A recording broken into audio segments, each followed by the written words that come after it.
Okay, we'll call the regular meeting to order, Tuesday, January 10th at 7:04 PM. Please rise for the pledge of allegiance. I pledge allegiance to the flag of the United States of America and to the republic for which it stands, one nation, under God, indivisible, with liberty and justice for all.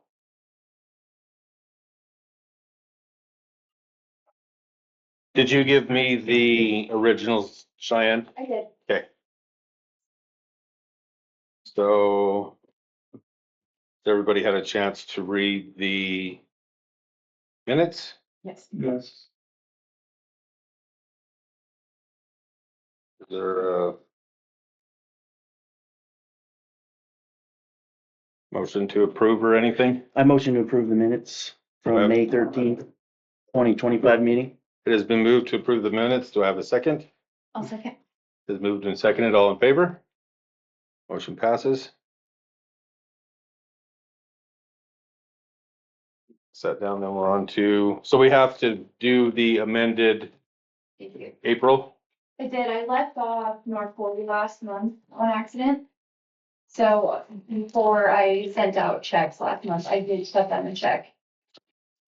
So that's just an updated payables for April reflecting the addition of that payment. So we'll just need to approve that North 40 payment. I move to approve the updated April payables. A second. All in favor? Motion passes. Okay, then we're on to Amanda. We're on to May. Anybody have any questions about May? I just had a question. I noticed that the different months payables for Casella is different. And if you could just explain how they bill or how does that work? Yeah, so normally I believe it's $440 a month that we normally pay, and that is just for them to maintain the system, and then anytime I call in for support. I did receive an email that's back a couple months ago that they were planning on upping that rate from $440 to $535, I think. I don't know, because it's like separate, like.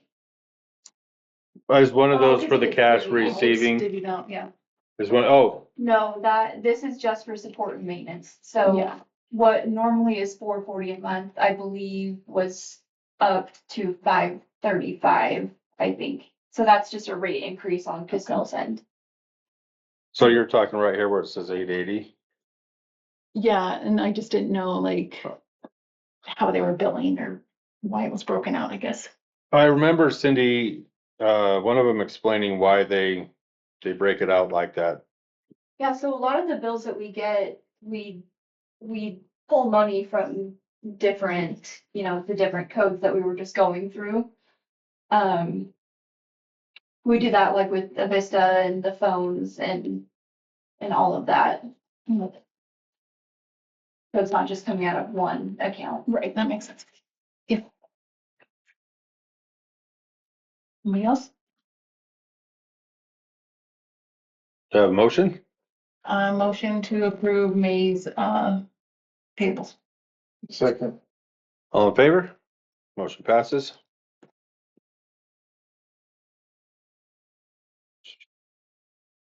Okay, Latah Soil, Water and Conservation District, you're up. I pass these. Take this down. Name for the record? Yes. Ryan Lawrence for the Latah Water Conservation District. I think I know all of you, which is a friendly face. I've been going around and toured all the cities in Latah County to kind of talk about who we are, what we're doing, and then you can kind of see the work that we've been doing in that packet, and there's some budgetary stuff there that will matter as I kind of talk along. And so we're the leading conservation district in the state. We do about $1.3 million worth of work off of $77,000 of government funds. The rest of it comes through grants. And so on the back sheet that you have there, you're going to see the ROI at the bottom. And it's pretty high. So over the past 33 years, we've done about, our 27 years, my bad, we've done $33 million of local impact in Latah County. And most of that's going to be reflected in the photos there. We do a lot of riparian work, a lot of fish work. That's where our large dollars come from every year. Part of me being in the new position is we're reaching out for, opportunities for collaboration or willingness to engage with other local partners. And so like in Moscow, we're a partner with, we do a lot of work on Paradise Creek. That's our big project up there. With the county, we do a lot with the county, a lot of that's fire mitigation work. And so we're in the middle of a big fire mitigation grant for Moscow Mountain. Moscow Mountain's never been really emasculated, and so it's about a $250,000 grant. We've been ranked number 3 in the nation for it, and so as long as the feds decide to fund their budgets this year, we should be awarded those dollars there. And so it's really kind of just a meet and greet, introduce myself to you guys, even though you all know who I am. We are, looking to get out and about in the county a bit more. No recent projects in the Juliaetta area. They did some livestock water quality projects up on American Ridge a couple of years ago. There might be some fish work done on the Middle Potlatch in a couple of years through those Bonneville dollars, and you can see listed in your packet. And that's really kind of high level. It's all I got. High level meet and greet, say hi. If there's any conservation work you guys are interested in doing, consider the partners, the leading. And we're an independent state agency essentially. So I answer to a board of 7 locally elected officials, much like you guys are. But my geographical jurisdiction is the entire county. So, Is that mastication on Moscow Mountain? Is that federal, county, or private land? Or it will be on all 3. So there is some state IDL ground up there. It's an old cedar grove. I've never been up to it. But a lot of that's going to be along the main roads up there to do mastication for fire access. And so it's widening those roads out, trimming the brush out for the initial one. And so it's $250,000 approximately for the first 3 years. But then every year you can apply and it becomes a rolling grant. And so you can do more work there. But there's no geographical restriction in terms of ownership for that one, for the western states. That does originate from the feds as federal money that trickles down. And it'll trickle through the state of Idaho, through the Department of Lands, then through the county to us, is how that one's set up. Congratulations, Ryan. It's a huge role. Couple things. One is question, when you guys do the beaver dams, does that encourage the beavers to come back too? It does, yeah. I mean, you're gonna want to have, like, the beaver dam itself doesn't do that, but like the beaver dam with a supportive environment does. And so if I put a beaver dam down here in the main part of the potlatch, there's not really good vegetation for them to eat and build their stuff there. But if we're talking headwaters, so we do a lot of beaver dams out of Beauville, out of Deary, we're talking those upper reaches. They can come back. And they previously had a beaver relocation program where they would trap beavers and move them. They don't do that anymore. But they have done that stuff. But the beaver dams also are outside the beaver dam for the beavers. It does help with like slowing down those flashy floods. And so you're talking longer water retention and less erosion. So as far as conservation, that's literally one of the most important things you can do is bring those beavers back. Yeah.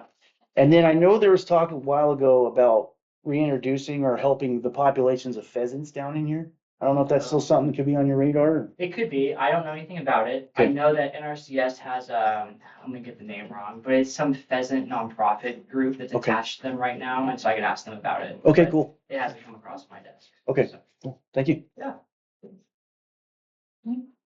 Guys, he's a bigwig. Ask him. He's here. No. You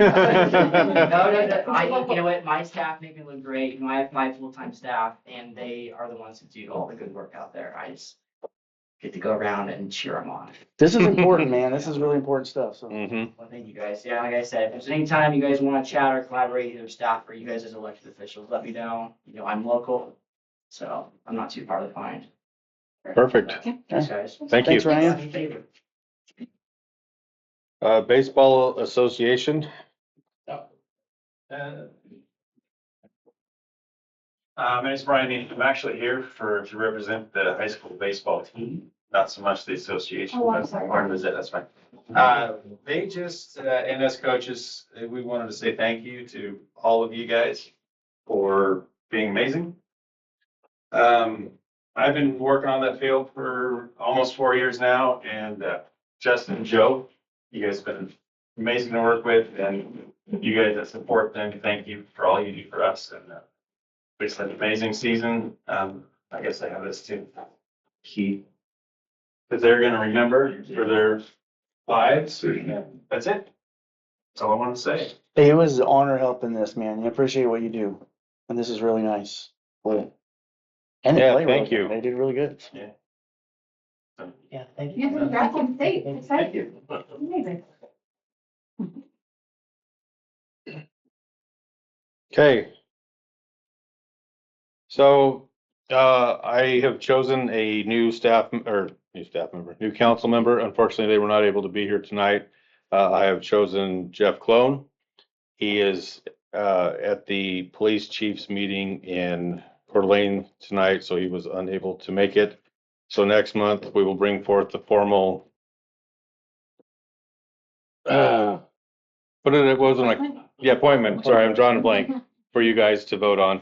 I did choose, there was, a couple people that I had talked to. I did end up choosing Jeff just because he had been on the council before, and with his law background, I think would be very, very helpful to us. So Mayor, may I ask? Yes. So we can't discuss the person because it's not on the agenda that way, but just out of curiosity, so you're saying Jeff did accept? We know that, right? Yes. Okay. Yes, Thank Jeff you. did accept. He did feel bad that he couldn't be here tonight, but like I said, he was at the police chief's meeting up in Coeur d'Alene that he couldn't get out of. So. Can we explain to the public just real quickly how this works? Because we're kind of new to it. Yep. Yeah, well, my learning one was with Eric. So what happens is I've chosen the appointment. Next month, Jeff will be here, and then it'll be on the agenda as an action item. I will present my case to council. Council will then vote to either accept or decline my appointment. If they accept, then we will swear Mr. Clone in and he will be a member of the council. If they decline, then I will have 10 days, correct, Todd, to find a replacement. Thank you. Perfect. Anybody have any other questions or anything? No. Okay. Justin, staff reports. Okay, I apologize. I've got a lot to talk about. I'll try to make it quick. So city council approved fixing well number 9 in February of last year, and we got an estimate for $66,000. Joe and I decided that it would be better to fix well number 5 across the creek because it puts out a lot more water. So Stavanger Bessie came this week and they pulled the pump, and the pump is bad, and the pipe was also very corroded and everything, so they recommend replacing the pipe. It's not gonna be $65,000, it'll be less, so that's a win. But the reason I'm bringing it up is because we have 3 sources of water: the river, Cox Spring, well 5, and well 9, which is not working right now. And they're suggesting that we as a city look for another source of water, additional water away from the water plant, or, and just another source of water. To drill a municipal well, it is probably over $1 million because it has to be engineered by an engineering firm. I'm not suggesting that the city drill a new well. I'm just saying we can spend the money, have well number 5 working, but their confidence in it working another 8 years or 5 years, it may go down again, and we just keep putting money into it. They're happy to fix it. The water will be great. They're just saying at some point we should look for another source of water if we want to, if we're, That's pretty significant, Mayor. Should we put that on the agenda and talk about that maybe or something next time, or that's? maybe Well- we could have, well, what would happen is I think probably we'd have to get Stillman. Right. To bang it together or have a meeting here, but Yeah. I'm just saying that fixing it, I'm gonna go ahead and approve them fixing Okay. it and get it going and everything. But we may have to have Keller work with our facility plan for the future and say, what are our options? Well, and that might be something we can have Keller come and talk about. Is, Yeah. yeah. What are our options? Is there water around? Is there not water around? So Dang. let's reach out to Keller and see if he can maybe come to one of the meetings. We'll get him on the agenda so we can find out. Yeah. And I don't know if that's something that like grant stuff would help pay for. Yeah, grants would definitely. I do have a question. Does the city have water rights on any sources of water that they're not using? Is somebody done? We have other wells. Yeah, that we're not using for one reason or another. And we have water rights all the way to Troy and Deary, the water coming down the potlatch. Do we have any, I know that Cook's Canyon doesn't produce much, at certain times of year it produces some. Is there any Yeah, water rights there that we might have? well, that one's shut off, the one out Cooks Canyon, but the water coming down Cooks Canyon, I believe, we have water rights too. But it doesn't go by the water plant. Mm. It's below it. So anyway, I'm just bringing this up as to say that at some point we may want to look for another water source down the road.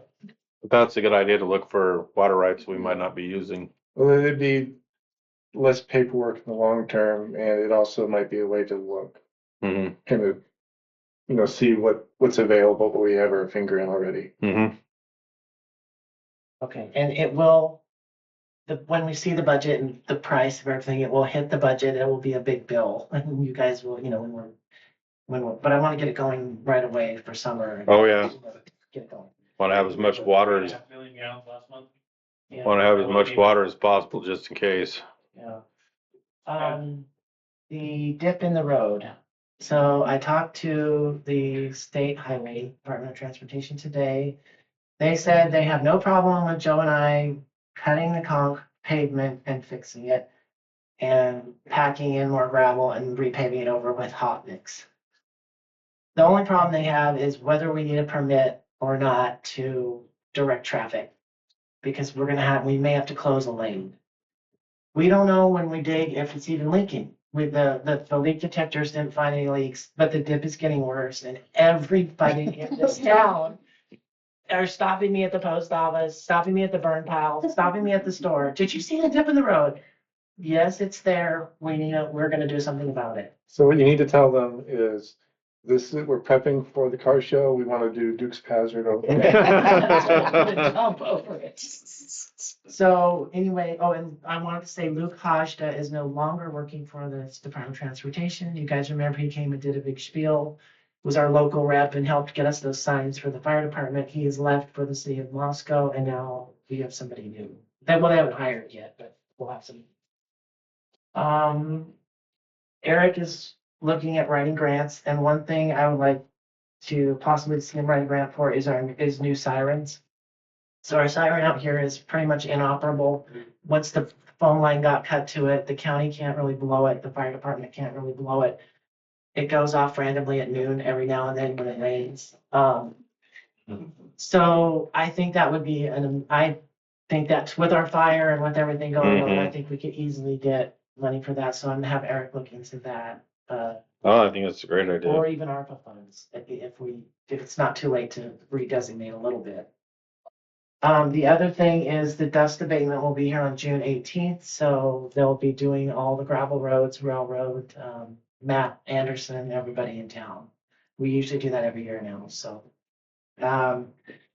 Jake Lustig has agreed to do a bid for sidewalks. Eric is looking at sidewalk grants, and we need hard numbers about how much it would cost. And we already kind of know which sidewalks are the worst ones. We're gonna get estimates for a lot of sidewalks and then just do what the grant will cover, how much money we can get. I did order the new cemetery sign, which I told you guys about, the annex sign, the sandwich board signs, those are all being printed. And I also ordered 3 no pet in the park signs because they were really, really faded. And there's nothing worse than the ball field having, pet residue left.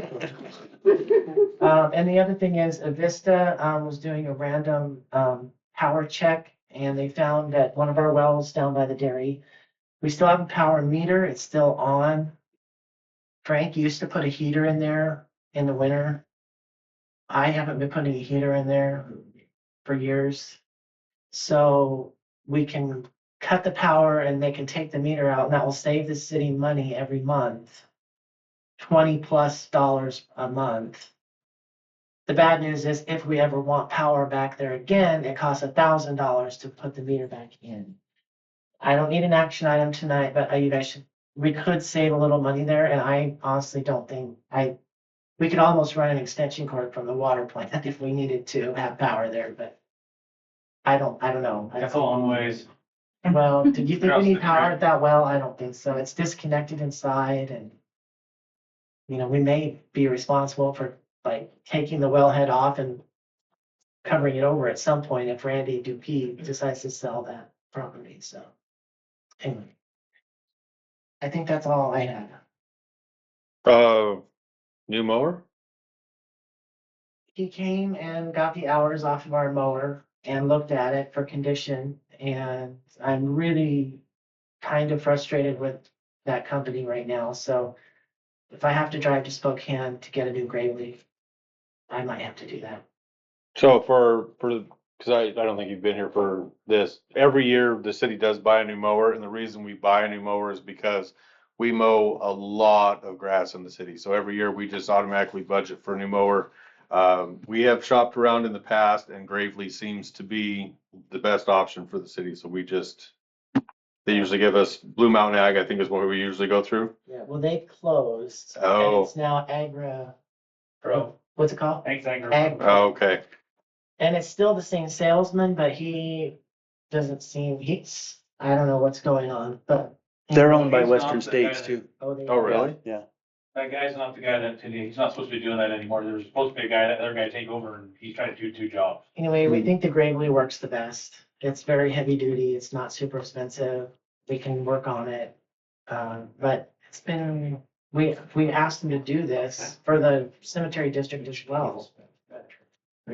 So I think what happened is they're not as keen on doing trade-ins. They specialize in farm equipment. Yeah, they specialize in farm equipment, and so if we may have to look elsewhere, but we want to stick with the same brand, so. Yeah, good question. Anything else? Amanda? I have a couple things. So recently I talked with the deputy to get clarification about our citizen on Main Street who might show the full moon. Anybody who sees that resident working on his rig and is offended by anything can simply call in a complaint. They don't need a picture, they don't need proof to just go talk to him and advise him to buy a belt. If they want to press charges because it continues to happen, a picture is beneficial, but certainly anybody can just call in and say, this needs to be taken care of. So I know, right? Like you wouldn't think this would be a problem, but it is an ongoing issue. So I got clarification on that one. I know, the small town voice, right? Then in discussions with like Cheyenne and different people on, as a city, trying to enforce our ordinances. It's costing a lot of money and it's still not taking care of the problem. And how do we balance that and still keep it as a small town feel by being part of the solution?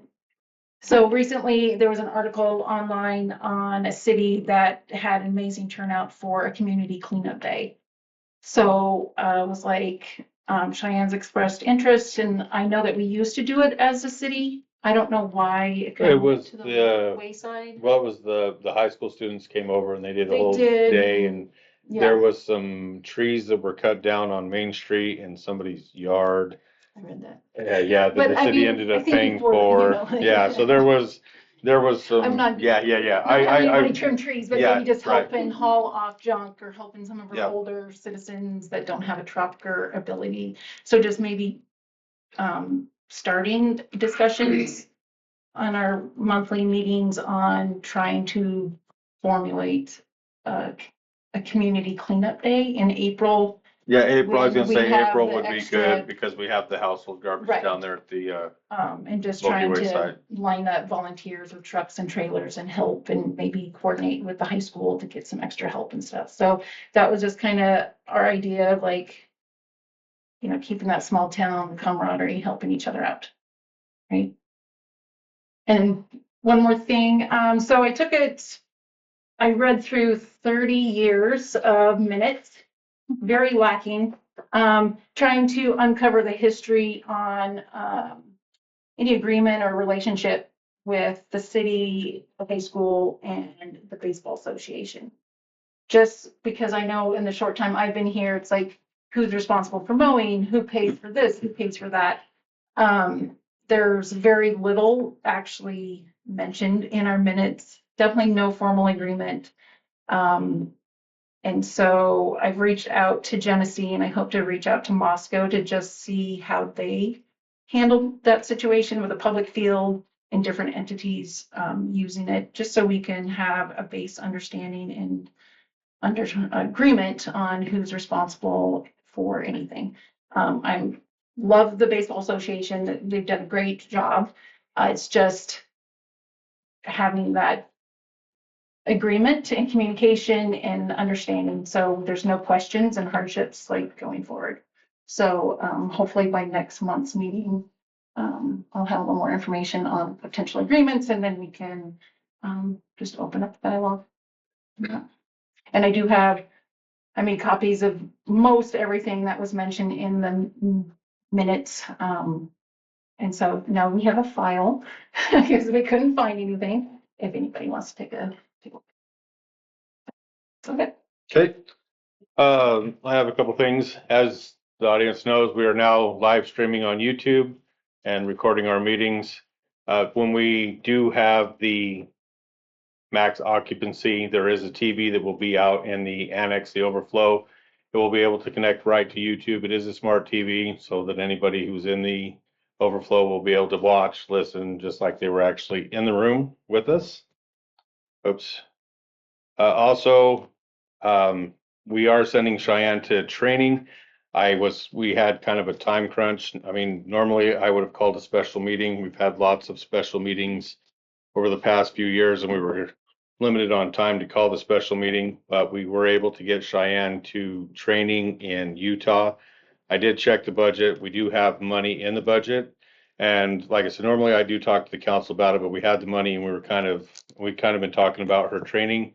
I had checked the prices for them coming up here because they'll do in-person training. And then we checked with Deborah about her training as well. And it all came about the same. It's about, I think we figured about 1,500.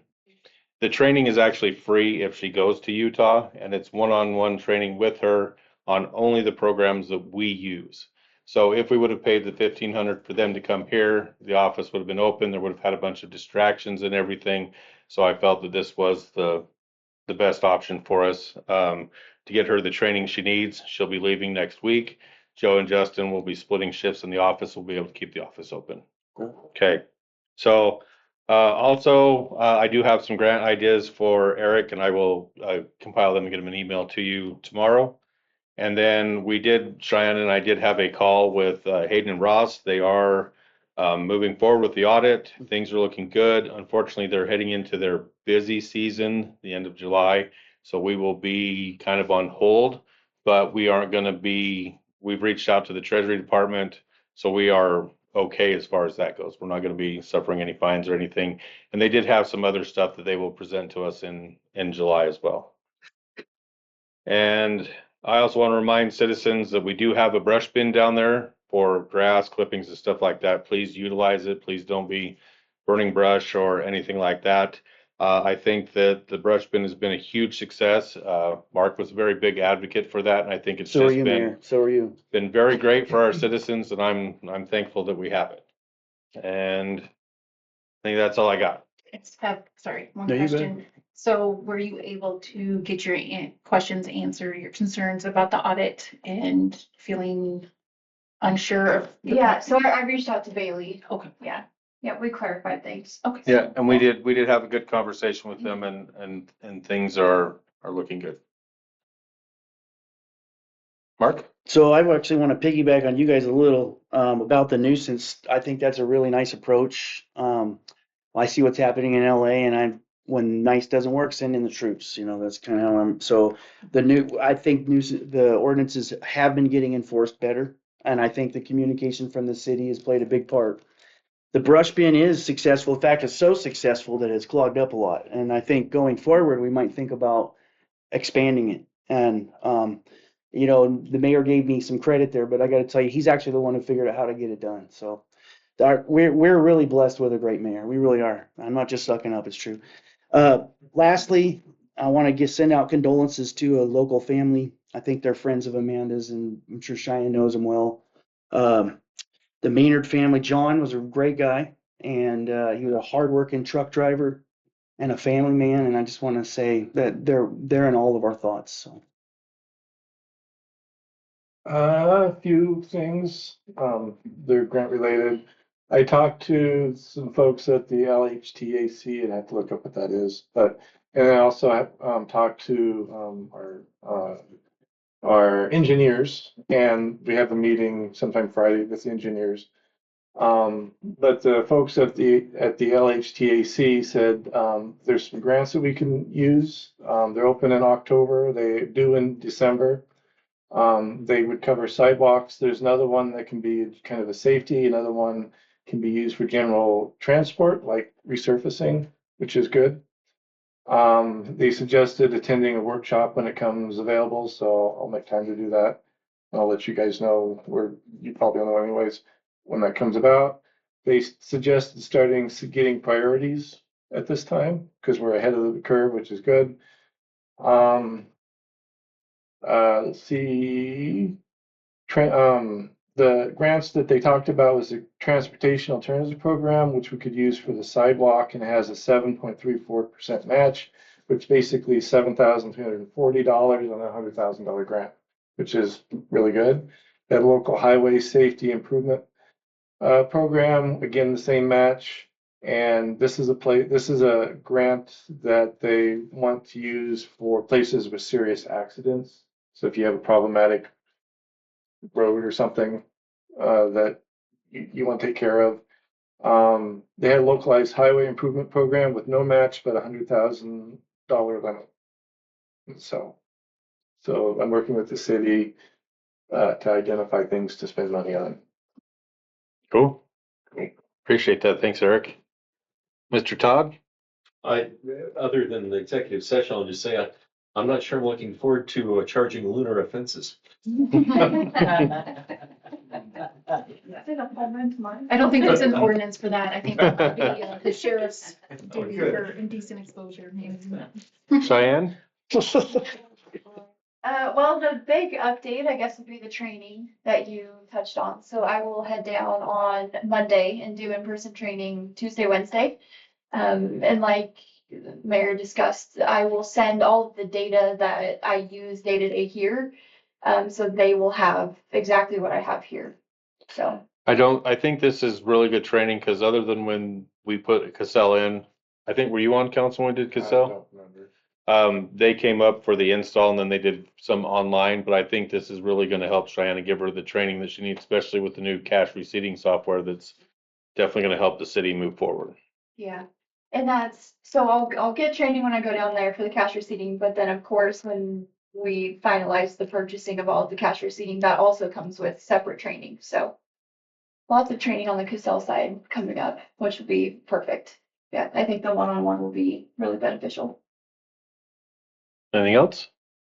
Well, you touched on the audit, and that conversation we had. The only other big thing I'm kind of working on is there's a report that has to be filed on the ARPA funds that we've received. And so that is past due. So I am currently signed up for a Zoom conference call Thursday with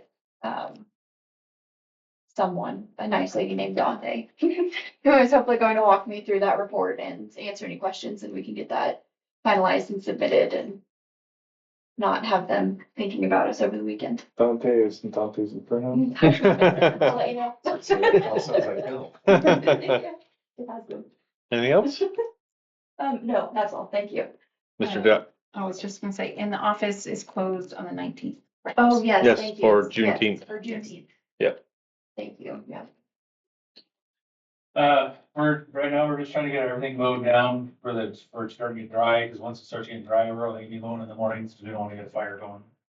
So if you see tall grass, let us know so we can we'll get it in the morning time. We just, after about, here in probably a week or two, probably after about 11 o'clock, we'll not be doing that anymore, unless it's on the ball fields where it's wet. So we don't want to start a fire anymore, so. And I know that the council has asked you and Justin both to bring forth a list of of things that you want. So please be sure we're working on that for next year's budget. I want to follow up with Joe if it could, please. It's nice that Joe's caught up on things. So this year, when it comes to budget, he's got a lot of good input. So I appreciate that, Joe. Anything else, Joe? That's it. I have a question for Joe. I wish Cliff was here, but fire ban yet, or what's the projection? And then with the 4th of July, I think we're still got it open, we're just playing here day by day. It's probably, if it doesn't dry out, if it doesn't cool off and we get a little moisture, it'll probably be another week or two and we'll probably shut down, burn it all. It's getting pretty dry. That's what Clifford told me yesterday. yeah. It's just getting pretty dry out there. Sooner the better. Yeah, Cause the IDL's got it at very high right now, Mhm. not for down here. yeah. Which will probably mean, because I'm glad you brought it up, 4th of July will probably be X-nay on the fireworks, right? Mhm. Right. I would imagine, I'd hope. I mean, we have in the past, so it is unfortunate, but better to be safe than sorry. I also forgot that I wanted to update the council now that we have the minutes signed for the approval of the credit cards. I'll be meeting with LCCU and getting those credit cards going for them, for the Justin, Joe, and Cheyenne. Unfortunately, she won't get hers before she travels, but her and I have worked out how that's gonna work. So we'll be getting the new credit cards for them. Any other staff reports? There's one thing, I forgot to mention. So I purchased 2 live traps on Monday for a citizen who has a serious cat issue. We were assured the cats are going to a farm and will be taken care of and spayed and neutered, the ones that need it. I took the initiative because Dick used to trap skunks and things, and I'm not, he might still be doing that. But if a citizen is willing to do that and help the situation, then I figured that we could just use it like library, check them in, check them out thing. They weren't that expensive. So, I did do that, so. Yeah. We have, The feral cat problem Yes. is an issue, even in Kendrick, I hear about it, and Helping Hands is so backlogged, there's no help. So it's kind of hard when citizens are calling in, asking for help, and so. Yeah. so. Better than feral dogs. I've had a few in my yard lately. Have you? Yes. Okay, now we'll open up for public comments. Do we have any public comments? From once? Okay, all right, we'll close public comments. Okay. So does somebody want to make a motion for executive session? I'll motion to executive session. Do I have a second? I'll second. You go, she seconded. Okay, roll call vote. You Amanda? have to. Yes. Mark? Yes. Eric? Yes. Okay, motion passes. Okay, thank you, everybody. You're on deck there, Joe. Usually not. Have a good one, Sandy. Stay cool out there.